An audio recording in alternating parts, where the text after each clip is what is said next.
Friends and ఫ్యామిలీతో weekends కి farm house కి వెళ్ళి ఎంజాయ్ చేయాలనుకుంటే వెంటనే డోసే యాప్ ని డౌన్లోడ్ చేసుకుని బుక్ చేసుకోండి. నమస్తే రమగారు. నమస్తే జయ. రమగారు, నావెల్స్ చెప్పుకుంటూ ఉన్నాం కదా మనం. ఈరోజు ఏదైనా చెప్తారా? ఇవాళ ఒక స్పెషల్ నావెల్ చెప్పబోతున్నా. ఓ, ఏంటండి అంత స్పెషల్? మామూలుగానే అభిమాన రచయితలు, అభిమాన నటులు, అభిమాన గాయకులు, వాళ్ళని చూడడానికి జనాలు చాలా ఎక్సైట్మెంట్ ఫీల్ అయిపోతారు. యాక్టర్స్ ఎవరైనా ఉంటే వాళ్ళ దగ్గరికి వెళ్ళి ఏం మాట్లాడాలో తెలియదు, ఏం మొత్తానికి వెళ్ళిపోతారు దగ్గరికి. నా దగ్గర కూడా అలా వస్తుంటారు కదా.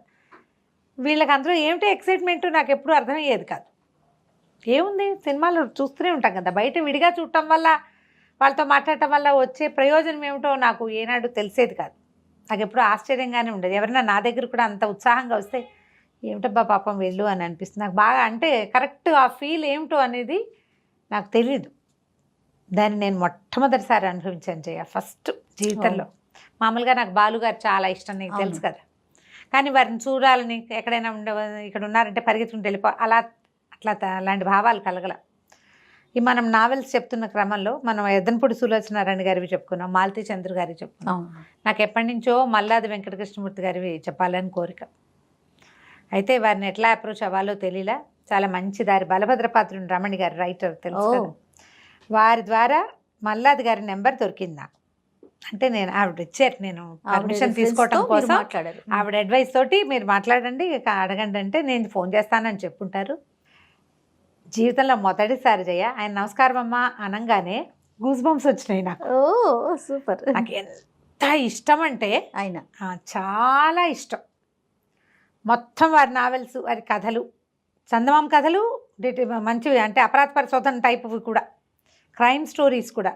ఏ ఒకటి అబ్బా ఇది నాకు నచ్చలేదు, ఇది నాకు ఎక్కలేదు అనుకోలే ఇప్పటిదాకా నేను. సూపర్. కొంతమంది రచయితలు కొన్ని ఎక్కవు. అవునవును, ఎంత ఇష్టమైనా కూడా కొన్ని ఎందుకో వెళ్ళవు లోపలికి. ఎందుకనో మల్లాది గారివి నాకు అన్ని ఇష్టం. నాకు ఆయన అంటే ఇష్టం, అంటే ఇష్టమే, అన్నీ ఎప్పుడు చదువుతూనే ఉంటా. కానీ గూస్ బంప్స్ రావడం అనేది ఒక ప్రత్యేకమైనది అనమాట. చాలా ఆశ్చర్యం వేసింది. అప్పుడు నాకు తెలిసింది, ఎవరి మీదైనా మనకి అభిమానం ఉంటే, మనకి ప్రీతి ఉంటే, నిజంగా మన మనసు ఎట్లా ఎక్సైట్ అవుతుంది అనేది నాకు అర్థమైంది అనమాట. మీరు అనుభవించారు? నేను అనుభవించాను, నాకు అర్థమైంది. నన్ను కలవాలని కోరుకునే వాళ్ళ ఎక్సైట్మెంట్ ఏంటి అనేది నాకు ఇప్పుడు బాగా అర్థమైంది. ఫోన్లో మాట్లాడినా చాలదు, కలవాలి అనుకుంటారు వాళ్ళు. సో వారితో మాట్లాడి ఆయన దగ్గర నుంచి 2 నావెల్స్ చెప్పడానికి పర్మిషన్ తీసుకున్నాను నేను. చెప్పండి అమ్మా చూద్దామన్నారు. నేను అడిగిన 2 నావెల్సే చెప్పారు. నేను మాట వరుసకి 2 నావెల్స్ పేర్లు చెప్పా, ఆయన ఒప్పుకున్నారు. చెప్పండి, మీరు ఎలాగో సినాప్సిసే కదా, అంటే కథ చెప్తాం, చదవడం కాదు కదా. నాకు చదవటం మీద అంత ఆసక్తి లేదు, నాకు అంత ఓపిక ఉండదు, ఓపికే ఉండదు అంతసేపు నాకు. ఈ స్టోరీ చదువుతారు కదా చాలా మంది, రీడ్ అలౌడ్, నాకు అంత ఓపిక లేదు. నాకు నేనే చదివేసుకోవాలి, చెప్పాలన్నమాట. సరే, ఆ చెప్పడానికి పర్మిషన్ తీసుకున్నా. ఒకటి మందాకిని, రెండో పుస్తకం అందమైన జీవితం. ఓకే. ఈ 2 చాలా ఎక్సలెంట్గా ఉంటాయి. మల్లాది గారి స్పెషాలిటీ ఏంటంటే ఆయన చెప్పేవన్నీ విషయాలు చేయటానికి దాదాపుగా కుదిరేవి. తర్వాత ఆ శైలి ఎలా ఉంటుందంటే ఏదో మనం మాట్లాడుతున్నట్టుగానే అనిపిస్తుంది. చాలా సబ్జెక్టులు, ఎక్కువ సబ్జెక్ట్స్ ఇలాంటివి జరిగే ఉంటాయని మనల్ని నమ్మిస్తాయి. అవి కథల్లో చెప్తారు, అలా అనిపించదు. ఓకే. తర్వాత కాలంలో మొదట రాసిన నావెల్స్ కంటే జయం అని ఒక అద్భుతమైన నావెల్ రాశారు, అది చాలా ఇష్టం. ఈ 2 నేను సక్సెస్ఫుల్గా వారిని మెప్పించగలిగితే, ప్రేక్షకులు ఎలాగూ అలవాటైన వాళ్ళు మనకి వినేస్తారు కదా, ఆయనకి నచ్చితే ఆ జయం కూడా తీసుకుని చెప్పాలని ఉంది నాకు. తప్పకుండా. ఒక ఆధ్యాత్మికమైన ధోరణిలోకి వెళ్ళినటువంటి వారి పరిణతి అందులో కనపడుతుంది అనమాట. చాలా నచ్చింది, అది కూడా చాలా బాగుంది నాకు. సో ఈ 2 నావెల్స్లో మందాకిని చెప్దాం ఇప్పుడు. అంటే ఇది ఈ ఉపోద్ఘాతం ఎందుకు చెప్పానంటే నేను దీనికోసం ప్రయత్నం చేశానని చెప్పడం కోసం అన్నమాట. అయితే ఈ మందాకిని నవలని చిన్నప్పుడు కొంచెం నేను జస్ట్ స్కూల్ దాటి 80sలో వచ్చిందని అనుకుంటున్నా. చదివినప్పుడు బాగానే ఉంది. అయితే మా అక్క ఏంది, నాకు చాలా నచ్చింది అని నేను చెప్తే మా అక్క అంటుంది, ఏమిటది, పతివ్రత కథలాగా ఉంది అన్నది. అప్పుడు నేను ఒక కొత్త కోణంలో ఆ కథను చూడడం మొదలుపెట్టాను. ముందు ఆ వయసుకి నాకు తెలియలేదన్నమాట ఆయన చెప్పిన లోపల భావం ఏమిటి అనేది. నేను ఆ రకంగా ఆలోచించలే. తర్వాత నాకు తెలిసింది, ట్రూలీ ఒక పతివ్రత కథ మందాకిని. ఓ ఈ కాలపు పతివ్రత పెళ్ళిని నిలబెట్టుకోవాలనుకునే ఒక అమ్మాయి ఎలా చేసి తన పెళ్ళిని నిలబెట్టుకుంది, వైవాహిక జీవితాన్ని సరి అయిన దారిలో. పెళ్ళి నిలబెట్టుకోవడం అంటే ఏదో మొగుడు పెళ్ళం కలిసి ఉంటాం కాదు, లివ్డ్ ఎవర్ ఆఫ్టర్ హ్యాపీలీ అనాలి. మనం ఎప్పటికీ హాయిగా ఉండటం, సంతోషంగా ఉండటం, జీవితాన్ని సరైన దారిలోకి తీసుకురావటం. ఇప్పుడు చిన్న చిన్న వాటికే ఏదైనా పెద్దవాటికి తప్పదనుకో, చిన్నవాటికి కూడా తగాదాలు పడి పోట్లాడి ఎక్స్పెక్టేషన్స్ తోటి మనం డివోర్స్కి వెళ్ళిపోతున్నాం. అవును, సమాజం అటు పరిగెత్తేసింది. ఇది సమాజం ఆ వైపుకి తిరుగుతున్న కాలంలో రోజుల్లోనే రాయబడింది కథ. చాలా బాగుంటుంది, తప్పకుండా చదవవలసిన నవల. మీరు ఈ కాలం పిల్లలకి చదవండి అని ఏం చెప్తారు అని అడిగితే నేను చెప్పే మొదటి 10 కథల్లో ఒకటి తప్పకుండా మందాకిని. ఓ అంత బాగుంటుంది. ఒక అమ్మాయి, సాధారణ సింపుల్ అమ్మాయి, పిల్ల కొంచెం అందమైన అమ్మాయి అని కానీ మనకి చూపిస్తారు కథలో. ఓ భార్య భర్త బ్రాహ్మణ కుటుంబం, బహుశా ఆయన పురోహితులు, అంతే కదా. పురోహితులు అంటే బ్రాహ్మిన్స్కి ఒక 4 సంతానం, 3 ఆడపిల్లలు, 1 మగపిల్లాడు. అందులో పెద్ద అమ్మాయికి పెళ్ళవుతుంది. తర్వాత రెండో అమ్మాయికి సంబంధాలు చూస్తూ ఉంటారు. నేను కథ ఎలా నడుస్తుందో అలా చెప్పట్లేదు, ఈ మొత్తం మీద మీ జనానికి అర్థమయ్యేలాగా చెప్పేస్తాను అనమాట. అయితే ఈ పెద్ద అమ్మాయి వసంతలక్ష్మి, రెండో అమ్మాయి మందాకిని, మూడో అమ్మాయి వాసంతి, తర్వాత ఒక పిల్లాడు హేమాద్రి, స్కూల్కి వెళ్ళే పిల్లాడు. చిన్న ఆడపిల్లలిద్దరికీ కూడా డిగ్రీలేనే సంబంధాలు. పెద్ద అమ్మాయి రెండో అమ్మాయికి చూస్తున్నారు కానీ మ్యాచెస్ కుదరటలు.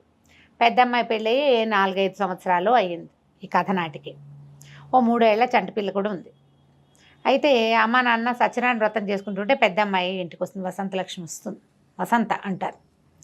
అప్పుడు సత్యనారాయణ వ్రతం చేసుకుంటారు. రెండో అమ్మాయికి పెళ్లి చూపులు కూడా జరుగుతాయి. చూపులు ఏం కుదిరినట్టుగా ఉండవు. ఈ పిల్ల ఇంటికి వెళ్తుంది, భర్త రాడు. సత్యనారాయణ వ్రతం చేసుకుంటుంటే అత్త మావ రావాలి కదా. అతను ఏంటంటే పచ్చి తాగుబోతు. 4 వ్యసనాలు ఉన్నాయి: సిగరెట్లు, మందు, నాటకాలు, పేకాట. ఇవి కాకుండా అప్పుడప్పుడు స్త్రీ వ్యసనం కూడా. అతని వల్ల ఈ అమ్మాయికి 1-2 సార్లు ఏవో జబ్బులు కూడా వస్తాయి పాపం. ఆ పూట డాక్టర్ దగ్గరికి వెళ్ళాలని చెప్తుంది తండ్రికి. చూస్తే తనకి ఏదో భర్త వల్ల వచ్చే జబ్బు కనపడుతుంది. అతనితో పోట్లాడుతుంది, నువ్వు ఎందుకు రాలేదు, మా అమ్మ నాన్న ఏమనుకుంటారంటే అతను కొడతాడు. అన్నం తింటున్న అన్నం కంచం విసిరేసిస్తాడు. దాన్ని తట్టుకోలేకపోతుంది. ఆ రాత్రి అమ్మాయి సూసైడ్ చేసుకుంటుంది. బాత్రూంలోకి వెళ్ళి కిరోసిన్ పోసుకుని అంటించేసుకుంటుంది. ఆలోచిస్తుంది కానీ ఇక ఎప్పటికీ ఇది సెట్ అయ్యేలాగా కనిపించట్లే. అతను మారడు. పిల్ల పుట్టింది, పిల్ల తండ్రి అయినా నువ్వు ఎందుకు మారలేదు, మారని నా ఇష్టం అంటాడు అతను. ఈ అమ్మాయికి ఏం చేయాలో తెలియదు. అతను మొండివాడు. అతన్ని మార్చే మార్గం ఏమిటి అనే ఆలోచన అమ్మాయి చేయలేదు. చాలామంది చేయలేకపోతారు. నాకు వచ్చిన కష్టమే నేను ఆలోచిస్తాను కదా జయ, ఎప్పుడు కూడా అదే జరుగుతుంది. సూసైడ్ చేసుకుంటుంది. కానీ ఉత్తరం ఒక చిన్న కాగితం రాసి పెడుతుంది ఒక పుస్తకంలో. నా భర్తకి ఉన్న తాగుడి వ్యసనాల వల్ల, అతను నన్ను పట్టించుకోవటం వల్లే నేను సూసైడ్ చేసుకున్నా, నా భర్తే కారణం అని రాస్తుంది. పుస్తకంలో పెడుతుంది. సూసైడ్ చేసుకుని ఈ అమ్మాయి కేకలు పెట్టేసరికల్లా అతను మెలకు వస్తుంది. ఎట్లాగో చుట్టుపక్కల వాళ్ళంతా కలిసి 60% కాలిపోయిన అమ్మాయిని హాస్పిటలైజ్ చేస్తారు. పాపం పోరాడి చనిపోతుంది. కానీ వీళ్ళు వస్తే మ్యాజిస్ట్రేట్ వచ్చి వాంగ్మూలం తీసుకున్నప్పుడు నా భర్త ఏం లేదు, నేనే స్టవ్ వెలిగిస్తుంటే అంటుకుని చనిపోయాను అని చెప్తుంది. భర్త అంటే ఇష్టమే అమ్మాయికి. పోయే ముందు తను సూసైడ్ చేసుకునే ముందు చూస్తే అమాయకంగా పడుకుని నిద్రపోతున్న భర్తను చూస్తుంటుంది అనమాట. మన మనసులో అతని మొహమే కదలాడుతుంది. నా మొగుడు వల్లే అని చెప్పదు. కక్ష సాధింపు లేదు అమ్మాయికి. అది రాక అతని వల్ల కాదు అని చెప్తుంది. ఈ లోపలే పోలీసులు అతన్ని అరెస్ట్ చేస్తారు, చితకొట్టేస్తారు. తర్వాత వదిలేస్తారు ఈ అమ్మాయి వాంగ్మూలం వల్ల. ఇంకేం చేస్తారు, పిల్లని తీసుకెళ్ళి చంటి పిల్లని ఇంట్లో పెట్టుకుంటారు అమ్మా నాన్న. ఈ అమ్మాయికి దహన క్రియలు అవి చేసేస్తారు. అతను తాగుతూ ఉంటాడు. ఏదో ఉద్యోగం ఉంటుంది అతనికి, ఆఫీసు ఉద్యోగం ఉంది. సరే కొద్ది రోజులు గడుస్తాయి. వీళ్ళకి ఇంకా 2 అమ్మాయిలు ఉన్నారు కదా. ఈ పిల్లకి ఏదో రెండో పిల్లకి పెళ్లి చూపులు చూస్తారు కానీ అవి ఏమీ కుదురుతున్నట్టు కనపడవు. కట్నాలు కావాలి. ఆ పెళ్లికి ఇవ్వగలిగే 10-15 వేల రూపాయలు కూడా వీళ్ళ దగ్గర లేవు. పౌరోహిత్యం చేసుకునే కుటుంబం. ఒకళ్ళకి 2 ఆడపిల్లలు.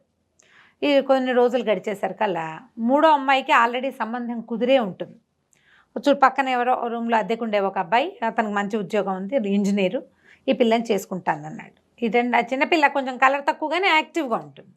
ఈ అమ్మాయి రెండో అమ్మాయి మందాకిని కదా, చాలా ప్రశాంతంగా నిశ్శబ్దంగా, కొంచెం ఎక్కువ మాట్లాడకుండా, అన్నిటికీ హైరాన్ పడిపోకుండా స్థిమితంగా ఉండే రకపు అమ్మాయి అన్నమాట.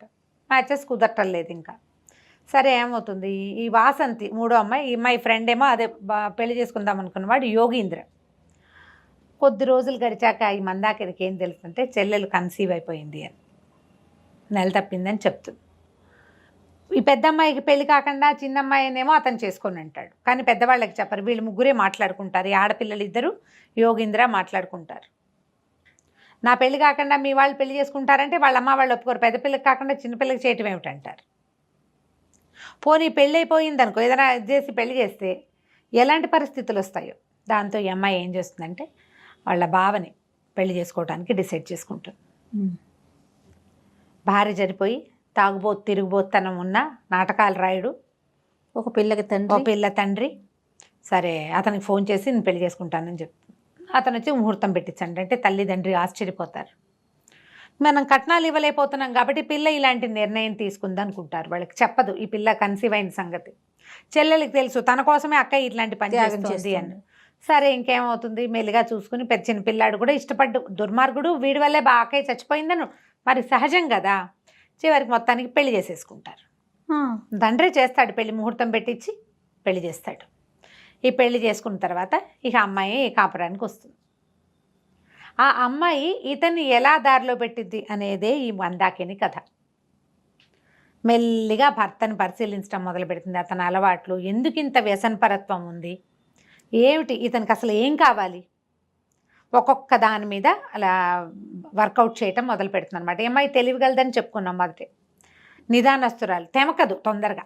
అయితే వెళ్ళేటప్పుడు ఈ మల్లాది గారి నావెల్స్లో నాకు చాలా ఇష్టమైనవి కొన్ని కొటేషన్స్ లాంటివి చాలా బాగా ఇస్తారు. నేను దాన్ని అప్పుడప్పుడు వాడుకుంటూ ఉంటాను కూడా. ఏదైనా సరే భర్తలు అరిచేతిలో ఇసుక లాంటి వాళ్ళు. అరిచేతిలో ఇసుక ఎట్లా పెట్టుకుంటే చక్కగా కుదురుగా ఉంటుంది. దాన్ని గట్టిగా బిగించాలని అనుకుంటే ఏమవుతుంది, వేడిలలో నుంచి జారిపోతుంది. ట్రై చేసి చూడండి ఎవరైనా, 100% నిజం. వీళ్ళని పదిలంగా ఉంచుకోవాలంటే గుప్పిడి ముయ్యకూడదు, పిడికిలు బిగించి హ్యాండిల్ చేద్దాం అనుకోకూడదు. అలాంటి కొన్ని వాక్యాలు కనిపిస్తాయి అన్నమాట. గిచ్చకూడదు, మానసికమైన పించింగ్ చేయకూడదు. ఎవరినైనా ఇప్పుడు పించ్ చేస్తే మనం వాళ్ళు నోరు వేసుకుని పడతారు, తిరుగుబాటు వస్తుంది కదా. పించ్ని అనుభవించి దాన్ని లోపలే ఉంచుకుని నిదానంగా ప్రతిక్రియ చేయాలి. గిల్లబడంగానే అబ్బా అని మనం వెనక్కి జరుగుతాం. గిల్లేరనుకో మనం ఏమవుతాం, ఒకసారి వెనక్కి జరుగుతాం, కదులుతాం పక్కకి. ఆ కదలటం సాధారణంగా వ్యక్తులకి తిట్లు పోట్లాట రూపంలో బయటకు వస్తుంది. తర్వాత అది తగాదా రూపంలో పెరుగుతుంది. ఆ తర్వాత భార్యాభర్తలకి పడనితనమే వస్తుంది. ఇలాంటి కొన్ని వాక్యాలని మనసులో పెట్టుకుంటుంది. వాళ్ళ అమ్మా నాన్న చెప్పింది. ఇతన్ని మెల్లిగా హ్యాండిల్ చేయటం మొదలు పెడుతుంది. వాళ్ళ ఇంట్లో ప్రతి ఆదివారం పేకాట ప్రహసనం జరుగుతుంది. అతను ప్రతిరోజు సాయంత్రము తాగొస్తాడు. తర్వాత నాటకాల మీద పిచ్చి బాగా, సిగరెట్లు అలా కంటిన్యూస్గా కాలుస్తాడు. ఎప్పుడైనా ఏదైనా ఊరు వెళ్ళినప్పుడు ఎవరితోటైనా ఆడవాళ్ళతో స్పెండ్ చేసే లక్షణం ఉంది. అది రెగ్యులర్గా కాదు కానీ ఉన్నది. సరే మాట్లాడుకుంటారు. మాట్లాడుకున్నాక అమ్మాయి ఏమంటుంది, నువ్వు ఇలా వీళ్ళతో స్పెండ్ చేయొద్దని అడుగుతుంది. సరే ఒప్పుకుంటాడు. ఎక్కడికో వెళ్ళొస్తాడు, అక్కడ ఎవరితోటో స్పెండ్ చేస్తాడు. ఆ స్పెండ్ చేసిన జబ్బుని ఈ అమ్మాయికి అంటిస్తాడు. ఎప్పుడైతే తనకి జబ్బు అంటుకుందని అర్థమవుతుందో ఆ అమ్మాయి దానికి ప్రతిక్రియ చేస్తుంది. ఇంతలో ఏం చేస్తుందంటే ఏదో చిన్న కొద్ది రోజులు గడవంగానే ఒకరోజు అతను బాగా తాగేసి ఇంటికి వచ్చి మర్నాడు కూర్చున్నాక ఆ కాగితం తీసుకొచ్చేస్తుంది. వాళ్ళ అక్క ఒక ఉత్తరం రాస్తుంది కదా, మరణ వాంగ్మూలం లాంటిది, ఏమనాలి, డెత్ నోట్ అనాలి కదా. ఆ కాగితం చూపిస్తుంది. అతనికి హడిలిపోతాడు. నువ్వు ఇది ఎందుకు పోలీసులకి ఇవ్వలేదు అంటాడు. ఏమో నాకు శిక్ష పడేది వస్తుందని మీరు చూసుకునేవాళ్ళు కదా, నువ్వు ఎందుకు ఇవ్వలేదు అని అడిగితే వస్తు గురించే, తన తండ్రి ఎలాగూ లేదు, తండ్రి కూడా లేకుండా పోతాడని దాచిపెట్టానంటూ చాలా సంతోషిస్తాడు. అమ్మాయి ఆ ఉత్తరం కాగితం కనుక ఇస్తే ఏముంది, శాశ్వతంగా ఎంత కష్టమైందో తెలుసా, కొట్టారు నన్ను, వాళ్ళకి అవకాశం ఉంటే నన్ను చంపేసేవాళ్ళు అక్కడ అంటాడు. చంపకుండా పోలీస్ స్టేషన్ నుంచి బయటపడ్డాడు. కూతురం చింపేస్తాడు. ఇంత సహాయం చేసినందుకు నువ్వు ఏమడిగితే అది చేస్తానంటాడు. సరే అమ్మాయి ఏమంటుంది, రోజు నాతోటి చదరంగం ఆడండి, ప్రతిరోజు సాయంత్రం ఆడాలి, 1 సంవత్సరం పాటు నాతోటే ఆడాలి. అతను నవ్వచ్చు, చీరో నాగో అడగాలి కదా నువ్వు గిఫ్ట్గా అంటే, నాకు అవన్నీ వద్దు, నాకు ఇదే కావాలంటూ. మర్నాడు అతను ఆఫీస్ నుంచి రాగానే ఒక చిన్న కిరసనాయిల డబ్బా ఒకటి వేసి మధ్యలో దాని మీద చదరంగం మన దగ్గర బోర్ లేదంటాడు, నా దగ్గర ఉంది, నాకు వచ్చు అంటుంది. కూర్చోబెట్టి ఆర్ట్ నేర్పించడం మొదలుపెట్టింది. అతని తత్వం ఏదైనా ఒక కొత్త విషయం, కొంచెం సాల్వ్ చేయలేని విషయం, కొంచెం డిఫరెంట్గా ఉండేవి అవి వినడం ఆసక్తి అతనికి. ఆ పట్టుకుంటుంది అనమాట ఆ పాయింట్. చదరంగా నేర్పిస్తుంది. మామూలుగా అరగంటలో అసలు 5 నిమిషాలు కూడా ఇంట్లో ఉండని వాడు 1 గంట కూర్చుంటాడు. నేర్చుకోవాలి. చదరంగంలో ఎన్ని ఉంటాయి? ఇన్ని గళ్ళు, ఈ 64 గళ్ళు. దీనికి ప్రాతిపదికగా ముందు మనకి వడ్ల గింజల పుస్తకం చదివినట్టు చూపిస్తారు. వడ్ల గింజల కథ చాలా కాలం క్రితం మనం చెప్పుకున్నాం, నీకు గుర్తుందో లేదో. ఒక తంగిరాల శంకరప్ప అనే ఒక యువకుడు రాజావారిని ఓడిస్తాడు ఇంకో చోటకు వచ్చి. ఆ వడ్ల గళ్ళు అంటే ఈ చదరంగం గళ్ళలో మొదటి గళ్ళలో ఒక వడ్ల గింజ, రెండో దాంట్లో 2 గింజలు, దానికి డబల్ పెట్టమంటే మొత్తం వాళ్ళ పరగణాల్లో పండే పంటలు ఏవి కూడా దానికి సాటిరావు. అవును, అతను ఓడిస్తాడు. ఆ కథని అమ్మాయికి చాలా ఇష్టం. ఎక్కువసార్లు చదివి బ్రెయిన్ అట్లా పదును పెట్టుకుంటుంది. అందులో ఉన్న సంభాషణలు కూడా చాలా బాగుంటాయి. అక్కడి నుంచి మెల్లిగా అతనికి ఆట అలవాటు అవుతుంది. ఈ ఆడేటప్పుడు స్నానం చేసి రండి అని స్నానం బలవంతం చేస్తుంది. ఓ వారం పోయాక స్నానం అలవాటు అయిపోతుంది. స్నానం అలవాటైతే మానలేరు అస్సలు, క్లీన్గా ఉండటం. మెల్లిగా ఇతనికి చదరంగం అలవాటు అవుతుంది. పేకాట కంటే చదరంగం చాలా తెలివైన ఆట. పేకాట ఏముంది, లక్ కదా. పేకాటలో తెలివి % 2%, మిగిలిన 98% లక్కే. చదరంగం పూర్తిగా తెలివే, లక్ ఫ్యాక్టర్ లేదు అందులో అసలు. ఇది ఛాలెంజింగ్గా ఉన్న ఈ ఆట అతనికి అలవాటు అవుతుంది. సరే, తర్వాత అమ్మాయికి వ్యాధి ఏదో ఏర్పడుతుంది. దాంతో ఏం చేస్తుంది, తండ్రితో కలిసి వెళ్ళి అక్కడికి వెళ్ళి డాక్టర్ దగ్గరికి వెళ్ళి సెట్ చేసుకుని మౌని అడుగుతుంది అనమాట. నువ్వు చేయనన్నావు, స్త్రీ వ్యసనం మానేస్తానన్నావు, కానీ నువ్వు ఇది చేసావు అని అడుగుతుంది. కానీ అతనేదో కొట్టుపారేసినట్టుగా మాట్లాడతాడు. కానీ అతనికి కూడా చిన్న ప్రాబ్లం కనపడుతుంది. డాక్టర్ దగ్గరికి వెళ్ళేసరికి ఆ డాక్టర్ ఇది చాలా పెద్ద జబ్బని నమ్మిస్తాడు. పదే యూరిన్ కల్చర్కి ఇవ్వాల్సి విసిగిపోతాడు, భయపడిపోతాడు. ఇది చాలా పెద్ద జబ్బు, కుష్టు వ్యాధి వస్తుందన్న ఇది కలిగిస్తాడు డాక్టర్. ఈ అమ్మాయి ఏర్పాటు చేసుకుంటుంది. దాంతో మెల్లిగా స్త్రీ వ్యసనం పోతుంది అతనిలోంచి. ఈ తాగుడు, పేకాట ఎలాగూ ఈ చదరంగం వల్ల పేకాట తగ్గిపోయింది. ఫ్రెండ్స్, అతనికి ఏం కావాలంటే గుర్తింపు కావాలి. నన్ను అందరూ దుర్మార్గుడు అనుకుంటారు. నా డబ్బులతో నేను తాగి, నా డబ్బులతో నేను పేకాడుకుంటే ఎవరికైనా నేను చేసేది ఏముంది, వసంత కూడా ఇలాగే అనేది అంటాడు. అయితే అతనికి గుర్తింపు పొందాలి, కొంచెం ఫ్రెండ్స్ గ్రూప్ కావాలి, ఆ కోరికలు ఉన్నాయి. ఆ ఒక్కొక్క కోరికని సాటిస్ఫై చేస్తూ ఐడియాస్, కొత్త ఆలోచనలతోటి అతన్ని ఒక్కొక్క అలవాటుని అట్లా స్ప్రెడ్ చేసుకుంటూ వస్తుంది. ఒక నాటకాలు వేస్తారు, ఒక నాటకం జరుగుతుంది, వెళ్తారు వీళ్ళు. అంత గొప్పగా ఏమీ లేదనిపిస్తుంది. ఏమంటుంది, మీరే రాయొచ్చు కదా అంటుంది. నాటకం రాయడం మొదలు పెడతాడు. అలవాటుగా చేసేవాళ్ళు, చదివే అలవాటు ఉన్న వాళ్ళు రాయగలుగుతారు కదా. ఒక స్కిట్ లాంటిది రాస్తారు. ఇప్పుడు రాసేవాళ్ళంతా, వీళ్ళు స్కిట్స్ తయారు చేసే వాళ్ళంతా అంతే కదా. అది కూడా మన దైనందిన జీవితంలో ఉండే సిచ్యువేషన్స్ని తీసుకుని దాని మీద స్కిట్, నాటకాలు సక్సెస్ అవ్వడం మొదలు పెడతాయి. అమ్మాయి హెల్ప్ తోటే. ఆ అమ్మాయి కూడా మంచి సాహిత్యాభిలాష ఉంది, బాగా చదువుతుంది. అతనికి ఒక్కొక్క పుస్తకం చదివించడం మొదలు పెడుతుంది. ఈ వడ్ల గింజలు అవన్నీ, నావెల్స్ అన్నీ చదువుతాడు అతను. ఎప్పుడు పుస్తక పఠనం వ్యక్తుల్లో ఉన్న తెలివితేటల్ని బయటికి తీస్తుంది. కొత్త ఆలోచనలు వస్తాయి కదా. ఒకటి చొప్పున మెల్లిగా అతని జీవితంలో ఎలాంటి మార్పులు వస్తాయో అదంతా ఈ కథలో మనకి కనపడుతుంది. ఇది ఒకే రోజున సినిమాటిక్గా ఒక వాక్యం చెప్పంగానే రెండో రోజు మార్పు ఏం కనపడదు. ఓ 2-3 రోజులు మారినట్టుండి మూడో రోజు మళ్ళీ వ్యసనానికి టెంప్ట్ అయిపోతారు మనుషులు కదా, సహజమే కదా. కానీ అలా హ్యాబిట్స్ తగ్గుతుంది. బయట తాగద్దు. అతనికి ఏంటంటే ఎక్కువ తాగేస్తే బూతులు వాగే అలవాటు, అతి వాగుడు. ఎక్కడో వెళ్తాడు, అక్కడ బాగా తాగేస్తాడు. వచ్చేటప్పుడు కార్లు వస్తే ఆ డ్రైవర్ అంటాడు, అసలు ఎక్కడైనా పారేసి రావాలమ్మా, ఇవన్నీ వెనకాల చిన్నపిల్లలు ఉన్నారని కూడా లేదు, ఎంత బూతులో ఎట్లా భరిస్తున్నావమ్మా అని తిట్టిపోస్తాడు. అతనికి 10 రూపాయలు ఇస్తే, వదిలేమ్మా రేపు మీ ఆయనకు 1 క్వార్టర్ వస్తుందని మళ్ళీ ఆ 10 రూపాయలు వెనక్కి. అంత అసహించుకుంటాడు కార్ డ్రైవర్. దాంతో ఈ అమ్మాయి ఏం చేస్తుంది, అంతకుముందు ఒక టేప్ రికార్డర్ కొనుక్కుంటారు వాళ్ళు. అయితే ఇతను మధ్యలో మెలకు వచ్చి తిడతాడు, పిల్లని మొత్తం రికార్డ్ చేసి పెడుతుంది. మర్నాడు పొద్దున ఆయన తిట్టిన బూతులన్నీ అతనికే వినిపిస్తుంది. చాలా సిగ్గుపడతాడు. మామూలుగా ఉన్నప్పుడు వేరు, స్పృహలో లేనప్పుడు ఎలా పడితే అలా బిహేవ్ చేస్తారు. తాగుడు, నేను ఇలా తిడతానా అన్నాడు, నువ్వు ఇలాగే తిడతావు. మళ్ళీ ఓ వారం పోయాక మళ్ళీ రికార్డ్ చేస్తుంది. సిగ్గుపడతాడు, ఆపేసే అంటాడు. ఆపదు, వివిధ భారతి వినిపించినట్టు వినిపిస్తుంది అనమాట మొత్తం. మరి మారాలంటే తగ్గించుకోవాలి. ఇంత అతిగా తాకూడదు. అతిగా తాకుండా మొదలు పెడితే మానలేడు. మొదలు మానటం అసలు వల్ల కాదు. ఫ్రెండ్స్ ఉంటారు, బాగుండదు అనుకుంటాడు. చాలామంది మనకి వ్యక్తుల్లో ఉండే గుణాలు పుస్తకంలో భలే కనపడతాయి. చాలామందికి మానేశాను అని చెప్పడం చిన్నది. ఏంటి మీ ఆవిడ కోసం మానేసావా, మీ ఆవిడ ముందు ఆగలేవా, ఇలాంటివి మాట్లాడతారు ఫ్రెండ్స్. అవును. 2 పెగ్గులతోటి నేను ఇంతే తాగుతాను అని చెప్పి ఉండగలిగే వాళ్ళు రేర్గా కనపడతారు. నాకు తాగుడు అలవాట్లేదు అని అనేవాళ్ళు కూడా కొంచెంతో మొదలుపెట్టి ఫుల్గా అవుతారు. పార్టీకి పిలిచినప్పుడు తాగకపోతే ఎక్కిరిస్తారు. మీ ఆవిడ ఒప్పుకోదా, మీ ఆవిడ ఒప్పుకోదా, మీ ఆవిడని హ్యాండిల్ చేయలేవా, ఇలాంటివి అవమానకరంగా ఫీల్ అయ్యి మొదలు పెడతారు. ఇంకా అలవాటైపోతారు. భయమా అంటారు. లవ్ అఫైర్స్లో కూడా మనం అలాంటి అమ్మాయిని వదిలేస్తే నేనైతేనా దాన్ని చంపేసేవాడిని, అలాంటివి చెప్తారు. అవునవును. చంపేశాక జీవితం ఏమిటో ఎవరికీ తెలియదు, కానీ ఇవి చెప్తారు అంటారు కదా ఫ్రెండ్ సర్కిల్లో. అందుకని అతనికి అలాంటి ధోరణి ఉంటుంది. ఈ అమ్మాయి ఏం చేస్తుంటే, సరే వారంలో కొద్ది రోజులు బయట తాగు, మిగిలిన రోజులు ఇంట్లోనే తాగుదు. కానీ ఇంట్లోనే తాగినప్పుడు ఒకసారి పిల్లకు కూడా తాగిస్తారు, కొంత బ్రాందీ ఏదో తాగిస్తారు. దాంతో ఇంటికి తెప్పించడం ఇష్టం లేదు. తర్వాత ఏం చెప్తుందంటే, నీ ఫ్రెండ్ ఎవరో మీరు ఇంట్లో తాగినప్పుడు వసంతతోటి ఆడుగా బిహేవ్ చేశాడు, ఇంట్లో మాత్రం కుదరదు, నీ ఫ్రెండ్స్ని తేవద్దు, నువ్వు తాగు. అక్కడి నుంచి అతను తెచ్చిపెడితే ఈ అమ్మాయి ఏంటంటే ఆ పిల్లకి కూడా శ్రద్ధ అనమాట.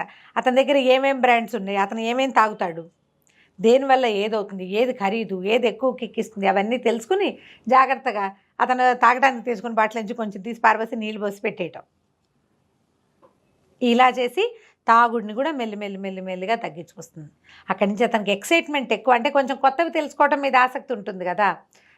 చిన్న చిన్న ఉత్తరాలు రాసి పెట్టడం, ప్రేమగా రాయటం, కృష్ణశాస్త్రి గారి కవితలు రాయటం, ఒక ఎక్సైట్మెంట్. సడన్గా బాక్స్ తీసేసరికి అందులో అన్నం బదులు దేవులపల్లి కృష్ణశాస్త్రి గారితో చిన్న కవిత్వం, నువ్వంటే నాకు ఎంతో ఇష్టం అని చెప్పడం. ఇవన్నీ ఏంటంటే ప్రేమను పెంచేసు. ఇవి ఇవాళ కుదురుతుందో లేదో నేను చెప్పలేను జయ దాన్ని. మన వాళ్ళు మెసేజ్లే సంసారాలు చేసేస్తున్నారు ఫోన్లలో కదా ఇప్పుడు నేను చెప్పలేను. కానీ మనుషులని అసలు నువ్వు ఇలా ఎందుకు చేస్తావు అని అడగాలన్న ఆలోచన కూడా రావట్లా, పోట్లాటే వస్తుంది మనకి. వీళ్ళ బిహేవియర్కి బేసిక్ థింగ్ ఏమిటిది, ఎక్కడి నుంచి ఇది వచ్చింది, అసలు వీళ్ళకి ఏం కావాలి, అది ఆ అమ్మాయి తెలుసుకుంటుంది. అతనికి క్రమంగా నాటకాలు 5-6 బాగా సక్సెస్ అవుతాయి, డబ్బు వస్తుంది, పిల్లకేవో గాజులు అవి చేయిస్తాడు, ఇంట్లోకేవో వస్తువులు కొంటాడు. అమ్మా నాన్న ఆశ్చర్యపోతూ ఉంటారు, ఏమిటి ఇతనిలో ఇలా మార్పు వచ్చింది. చెల్లెలు దీన్ని గమనిస్తుంది బాగా, ఇతను ఎట్లా చేంజ్ అవుతున్నాడు అని. ఎక్కడికైనా తీసుకెళ్ళటం, అవుటింగ్, అసలు ఒక్కసారి వెళ్ళిన అవుటింగ్ ఎంత ఎక్సైట్మెంట్ని ఇస్తుందో తండ్రికి కూతురికి. ఈ అమ్మాయి పిల్లలు కలకుండా జాగ్రత్త పడుతుంది. ఇది నేను చకచకా చెప్పేస్తున్నా. నిదానంగా సీక్వెన్స్ వైజ్గా స్లోగా చదివితే మీరు ఎంత ఎంజాయ్ చేస్తామో ఆ కథని. మనం కాసేపటికి మనం మందాకిన అయిపోతే బాగుండు అనిపిస్తుంది నిజంగా. ఇప్పుడు ఎన్నేళ్ల క్రితం చదివాను అప్పుడు కాలేజ్ పిల్లని, అప్పటికి ఇప్పటికీ కూడా నేను అలాగే ఫీల్ అవుతాను. ఈ నాటకాలు సక్సెస్ అయ్యి సినిమాల్లో నుంచి కూడా అతనికి అవకాశాలు వస్తాయి. మా కథ రాయమంటే ఏమో చెప్పుకోవద్దు, ఇప్పుడు నువ్వు మద్రాసు వెళ్ళిపోవద్దు, వెళ్తే నువ్వు టెంప్టేషన్, నీకు ఇంకా పూర్తిగా నీకు అలవాట్లు పోలేదు, పోయాక వెళ్దు కానీ ఒప్పుకుంటాడు. తన జీవితంలో వచ్చిన మార్పు, తన సక్సెస్కి కారణం భార్యేనని బాగా ఒప్పేసుకుంటాడనమాట. చాలామందికి ఇదొక ప్రాబ్లం కూడా ఉంటుంది, నీ వల్ల నేను మారాను అలాంటివి చెప్పరు, ఒప్పుకోలేకపోతారు. పోనీ ఆడవాళ్ళు కూడా ఏం చేస్తారంటే నా వల్లే నువ్వు మారావు, నా వల్లే నీ జీవితం మారింది అని పోట్లాడతారు. నేను వచ్చాకే కదా నీ జీవితం బాగుపడింది, అలా కూడా అనకూడదు. అతను మాత్రం 1-2 సార్లు అది ఒప్పుకుంటాడు. ఆ అమ్మాయి కామ్గా ఉంటుంది. వసంత ఇలా తెలివిగా లేదు అని అనిపిస్తుంది. చూస్తూ ఉండగానే సంవత్సరంన్నర 2 ఏళ్ళు అట్లా గడిచిపోతాయి. ఇలాగే అసలు అతను ఆ సంవత్సరంలో మధ్యలో వాసంత వస్తుంది వీళ్ళింటికి ఒకరోజు. అబ్బో చదరంగం ఆడుతుంది, ఇంకా ఈ పిచ్చి వదలలేదా అని బావగారు నాతో ఆడతారంటే నేను ఆడను, మందాకిని పర్మిషన్ ఇస్తేనే ఆడతానంటాడు. అతనికి దాని మీద మాట మీద ఆ నిలబడే లక్షణం కొంత ఉంటుంది. అప్పుడప్పుడు దారతాడు కానీ ఎక్కువ భాగం ఉంటాడు. ఆ అమ్మాయి మాత్రం అతని ఈ ఆటని మాత్రం మాననివ్వదు. బ్రెయిన్ వాడడం మొదలు పెడితే ఎక్కువగా వాడతాం మనం. ఒక 2 సంవత్సరాలు గడిచిపోయిన తర్వాత ఇతనికి సినిమాల్లో అవకాశాలు వస్తాయి, తాగుడు బాగా తగ్గిపోతుంది, సిగరెట్లు బాగా తగ్గిపోతాయి, పేకాట అసలు లేనే లేదు, స్త్రీ వ్యసనం పూర్తిగా పోయింది. ఎందుకంటే లెప్రసీ వస్తుందన్న భయం వచ్చేసింది.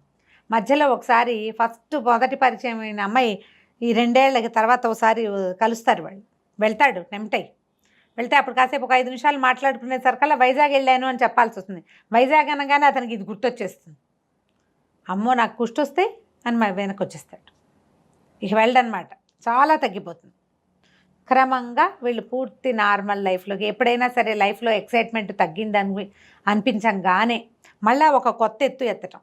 ఆ అమ్మాయి ఇంటిమసీలో కూడా అతనితో ఎక్కువ ఇంటిమేట్గా ఉండడానికి కూడా ట్రై చేస్తుంది. వాళ్ళు మన పద్ధతి మార్చుకోవాలి. మనకి జీవితం కావాలంటే నేను ఇలాగే ఉంటాను, దిస్ ఈజ్ మీ అనకూడదు, ఐ కెన్ డూ ఎనీథింగ్ అనాలన్నమాట. కొత్త కొత్త ఐడియాలు ఎప్పటికప్పుడు ఎక్కడికైనా తీసుకెళ్ళటము, ఎవరింటికైనా వెళ్ళటము, ఎవరితోటైనా కలిసి ఎక్కడికైనా వెళ్ళిపోవటము, ఏదైనా కొత్తది నేర్చుకోవటము, కొత్తవి చదవటము, వీటితో మొత్తానికి లైఫ్ని బాగా మార్చుకొని చూపిస్తుంది. పాత జీవితపు ఛాయలు పూర్తిగా పోవటం ఎవరి జీవితంలోనూ కుదరదు. ఎంతో కొంత ఉంటాయి. అవి ప్రజెంట్ జీవితాన్ని అస్సలు ఇబ్బంది పెట్టకుండా ఉంచుకుంటే బాగుంటుంది. ఉంచుకుంటే లైఫ్ తాపీగా వెళ్ళిపోతుంది. 2 ఏళ్ళ తర్వాత ఈ అమ్మాయి పిల్స్ వాడడం మానేస్తుంది, ప్రెగ్నెన్సీ వచ్చిందని చెప్తుంది భర్తకి. వసంతలక్ష్మితో కలిసి సత్యనారాయణ వ్రతం వాళ్ళ అమ్మా నాన్న వ్రతం చేసుకోవడంతో మొదలైన కథ ఈ అమ్మాయి నేను ప్రెగ్నెంట్ని అని చెప్పడంతో ముగుస్తుంది. పూర్తి ఒక 2-2.5 సంవత్సరాల కథ అన్నమాట. ఈ 2.5 ఏళ్లలో ఓ అమ్మాయి ఎట్లా పెళ్లి కావాల్సిన పిల్ల ఇలాగ ఒక రెండో పెళ్లివాడు, దుర్వ్యసనాలు ఉన్నవాడు, బిడ్డ తండ్రి, పైగా ప్రధానమైనది తమ అక్కయ్య చావుకి కారణమైన వాడు, అతన్ని పెళ్లి చేసుకుని చెల్లెల కోసం చేసుకుని తండ్రి వాళ్ళకి తెలిసిపోతుంది. అమ్మాయికి 3-4 నెలలు వచ్చాక ఈ భానుమూర్తికి కూడా తెలుస్తుంది. బావ అమ్మాయి భర్తకి భానుమూర్తి అతని పేరు, అతనికి కూడా తెలుస్తుంది. మరదలు వాళ్ళు వచ్చినప్పుడు మీ చెల్లెలు ప్రెగ్నెంట్ లాగా ఉందని అడుగుతాడు. ఎన్నో నెలలు అంటే 4వ నెలలో 5వ నెలలో చెప్తుంది. పెళ్ళై 2 నెలలకి 4వ నెల ప్రెగ్నెన్సీ ఏమిటి? అప్పుడు అతనికి స్ట్రైక్ అవుతుంది. దీనికోసమే ఈ అమ్మాయి నన్ను పెళ్లి చేసుకుంది. గొప్ప లక్షణం కదా అది. మరి అట్లా మెల్లిగా చేంజ్ వస్తుంది. చెల్లెలకు ఒక కూతురు పుడుతుంది. ఆ తర్వాత 2 ఏళ్లకి ఈ అమ్మాయి కూడా ప్రెగ్నెంట్ అవుతుంది. కథ చాలా బాగుంటుంది. ఖచ్చితంగా కొనుక్కొని చదవవలసిన నవల. పుస్తకం ఇంట్లో పెట్టుకుంటే కనుక మనకి ఎప్పుడైనా మనసు బాగున్నప్పుడు అండర్లైన్ చేసి పెట్టుకొని కొన్ని వాక్యాలు మళ్ళీ వాటిని చదివితే మనకు కొత్త ఐడియాలు వస్తాయి. ఇందులో బోల్డని చిట్కాలు ఈ పుస్తకంలో.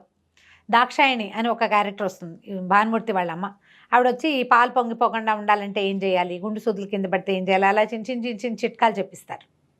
చిట్కాలు తర్వాత ఏమో జీవిత సత్యాలు, గేమ్స్, చిన్న పొన్న గేమ్స్, అలాంటివన్నీ కనిపిస్తాయి. చిన్న ఆలోచనలు. ఈ పుస్తకాన్ని సొంత పుస్తకంగా ఉంచుకోవాలి. కథ వినడానికి ఎంత బాగుంది, చాలా బాగుందండి. బ్రీఫ్గా చెప్పాలంటే ఇదొక పతివ్రత కథ. తన భర్తని మార్చుకున్న అమ్మాయి. మనం గృహప్రవేశం జయసుధ యాక్ట్ చేసిన సినిమా చూస్తుంటారు చాలామంది. అందులో కూడా అమ్మాయి భర్తని మార్చుకుంటుంది. మార్చడానికి అమ్మాయి చేసిన యాక్ట్స్ ఏమిటో మనకు పెద్దగా కనపడవు. నావెల్స్లో అలాంటివి బాగా రాయగలుగుతారు. సినిమాల్లో వాళ్ళు చేసినవి సినిమాటిక్గా ఉంటాయి. ఇది సినిమాటిక్గా ఉండదు. అమ్మాయి తాలూకు కఠోరమైన శ్రమ, దీక్ష, ఫోకస్ పోకుండా ఉంచుకోవటం, సంయమనం కోల్పోకుండా ఉండడం, ఏదైనా పరిస్థితి వచ్చినా ప్రతిసారి నేను మందాకిని నేను చేయగలనని సెల్ఫ్ బూస్టింగ్ చేసుకోవటం. అన్ని కోణాలు ఉన్నాయి. అన్ని కోణాలు ఉంటాయి. అమ్మాయి మరి ఇందులో ముందుకెళ్ళాలి. జీవితం పాడు చేసుకోకూడదు. పుట్టింటికి వెళ్ళిపోలేదు, ఆ పిల్లకి అన్యాయం చేయలేదు, సంసారం బాగుండాలి, ఎన్నుకున్న జీవితం సరిగ్గా ఉంచుకోవాలి. దానికోసం ఒక అమ్మాయి ఎంత ట్రై చేయొచ్చో ఇందులో కనిపిస్తుంది. ఆధునిక పతివ్రత కథ మందాకిని.